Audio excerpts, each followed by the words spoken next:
Մենք շարունակում ենք հարցազրույցների շարքը եւ հիմա մենք կզրուցենք ամերիկահայ Flora Wiegers-ի հետ, համաժողովի մասնակից. Good morning. Good morning. First of all, let me ask you, what are your expectations from this? I'm extremely pleased with the way things have been organized, and I see a great deal of opportunity for the future coming out of this type of initiative. Yesterday we were discussing Armenia diaspora issue all day long, and there are some fundamental problems that we obviously have. What do you think, what is the best way to interconnect Armenian diaspora? There are so many ways that we can do this. The Armenian government hopefully will examine the way they have dealt with diaspora and try to create mutually beneficial relationships and partnerships.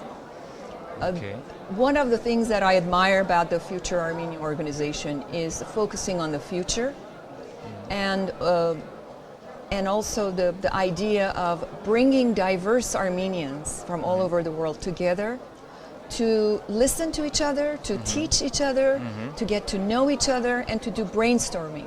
My background and expertise is in diversity, and research shows when you bring diverse people together to work towards a common goal, you get more creative ideas, you get better ideas, and I see this already happening.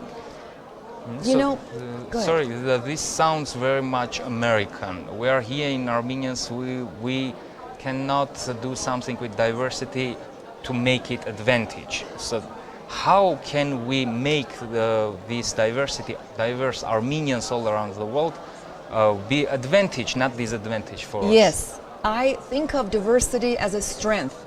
It's been proven, because I've done work in diversity for 35 years, that diverse groups can do better. However, you can't just bring people from different countries and values and just automatically expect that everything will go fine. You need to manage it.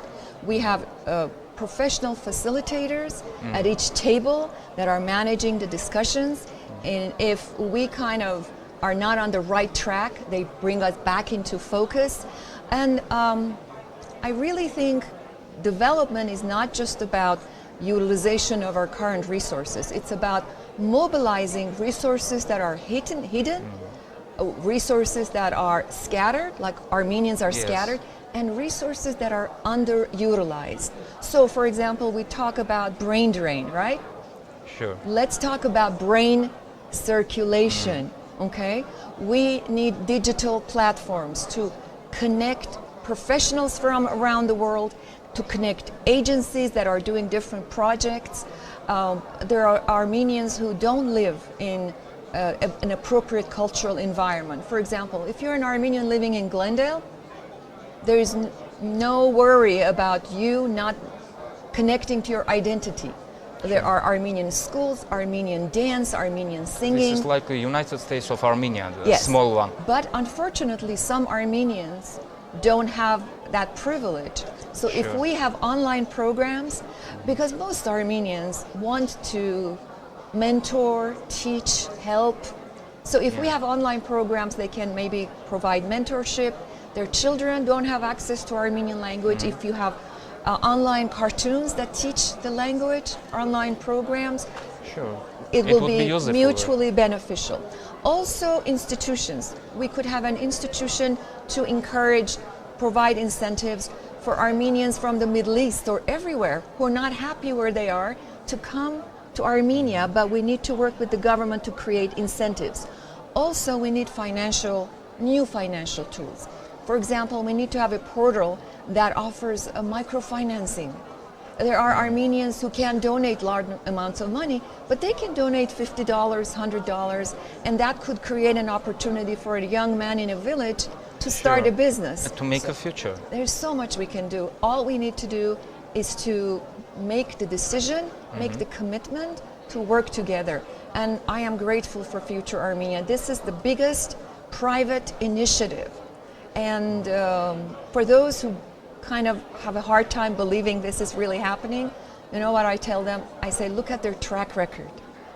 They're businessmen. They take risks. They're not afraid of failure. And they've done so much good already that has proven successful. So you need to be hopeful. So actually in Armenia we don't have a culture of debate at all. So we like I'm right, everyone wrong. So this is our culture, post-Soviet Armenia. Do you believe that we can bring here a high-quality debate and discussion culture and to make change? Is it possible? I cannot tell you how impressed I am by the quality of the discussions at our table. You know, at the beginning, you don't know anybody, and so you don't know what to expect. Some of them are quiet, very humble, but when they start talking and you listen, you're like, oh my God.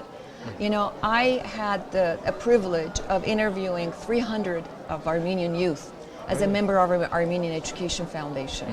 And I was just blown away by the potential and how wonderful, open-minded, positive, and brilliant our youth are. So there's a lot of hope. So we have everything we need, but we should to make some framework, some scope to use all resources as useful as it possible. Yes, yes, exactly. What do you think? Who is the Armenian of the future? Who is the Armenian of the Yes. future? Excellent question. The Armenian of the future is any Armenian, anywhere in the world, who is proud to be Armenian, who is committed to the future of Armenia, and who is willing to do whatever it takes, and who feels that it's his or her responsibility to keep doing whatever they can to help Armenia. Thank you very much for very interesting talk. Ես Thank հիշեցնեմ, you. մենք զրուցում ենք համաժողովի մասնակից Ֆլորա Wiegers-ի հետ, մենք շարունակում ենք հարցազրույցները։